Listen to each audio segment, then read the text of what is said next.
Hello students, a very good morning to all of you. And today, as per the new guidelines by the council, the Second World War is actually your second chapter now in contemporary. Okay, so we start with the Second World War.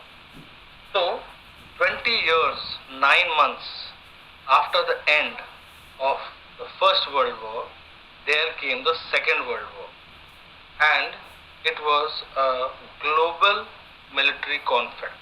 Okay, in this war, many countries of the world were involved.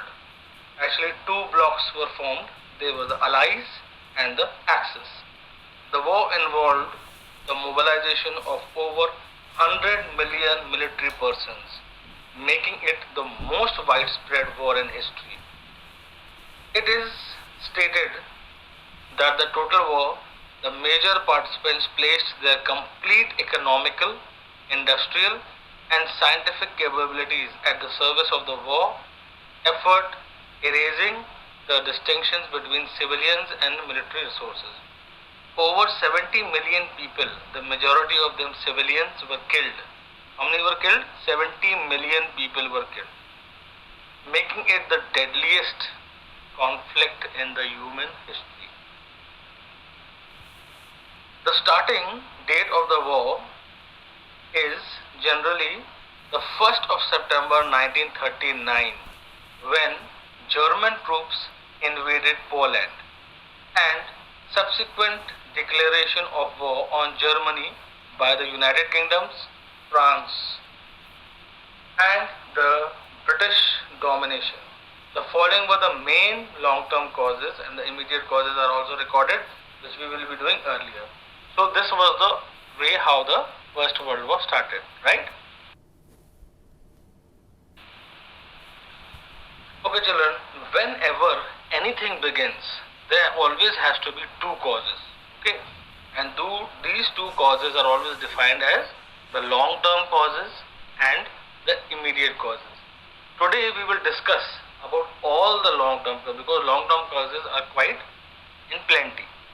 The first long-term cause was the unjust and humiliating Treaty of Versailles. As you know, in the First World War, the victorious Britain, France, and USA, they forced Germany to sign the unjust and humiliating Treaty of Peace. It imposed heavy war penalties on Germany, made her surrender large chunks of her territories like the Saar, Rhineland, Ruhr area, etc., and some parts of her foreign colonies as well. The treaty also prohibited Germany from rearming herself. Her army was disbanded beyond a limit of 1 lakh. The Germans found it too humiliating. A huge reparation imposed on Germans prevented German economy recovery. Moreover, the attitude of France towards Germany was revengeful. Now, when Germany lay prostrate before France, she took revenge from her by taking the Saar Valley and the Ruhr zones in 1920. Okay. Second reason is the rise of fascism and Nazism. Now, in Italy, fascism rose under Mussolini.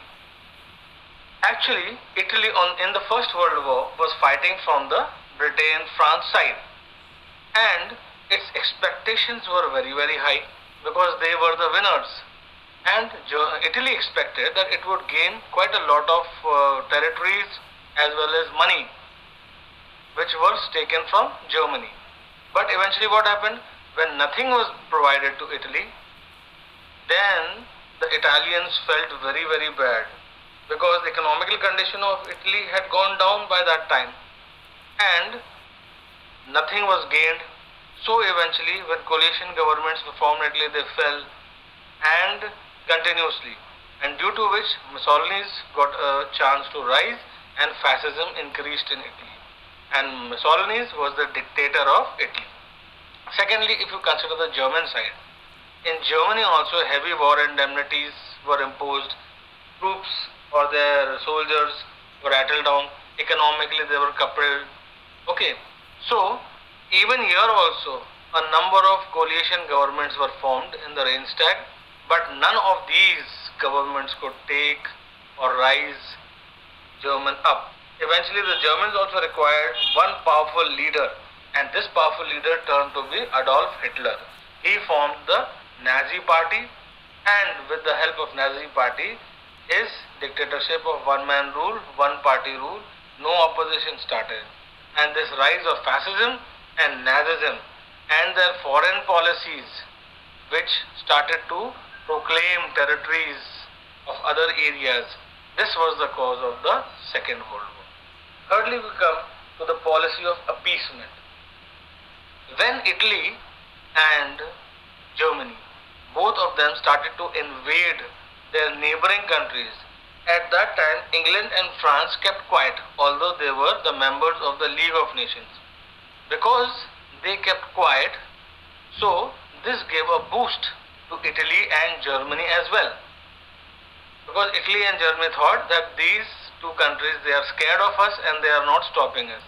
But on the other hand, France and England thought that we have done very wrong to them in the First World War and we should allow them.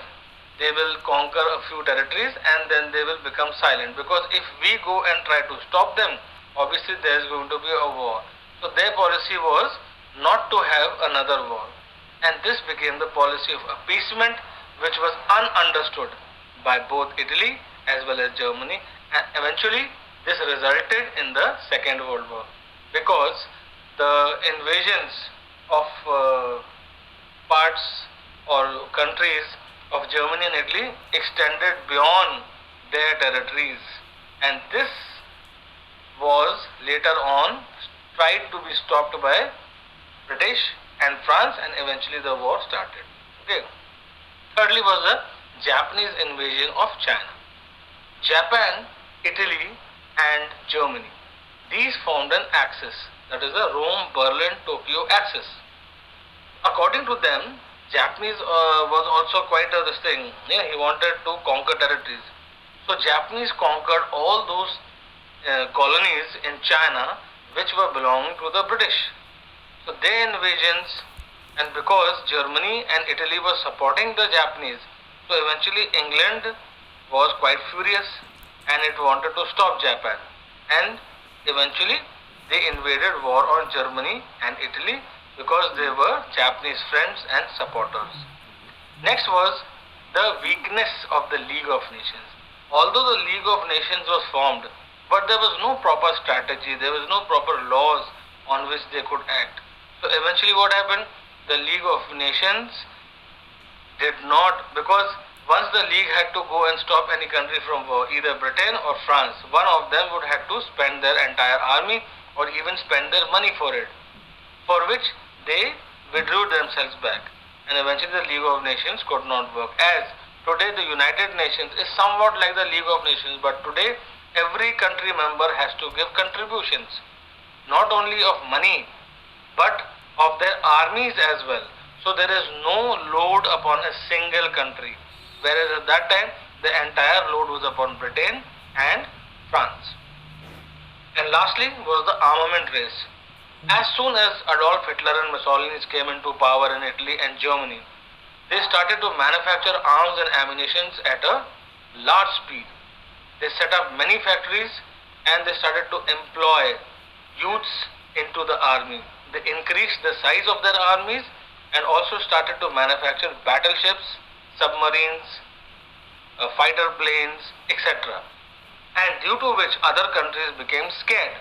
So even the other countries, they also started to manufacture arms and ammunition at a rate speed. Now if so many arms and ammunition are going to be manufactured, obviously they are not going to be showpieces in the drawing room. What will happen? They will be used, and eventually they were used, and this was also one of the biggest reasons of the Second World War. Right children? I hope you have understood all the long-term causes. Thank you.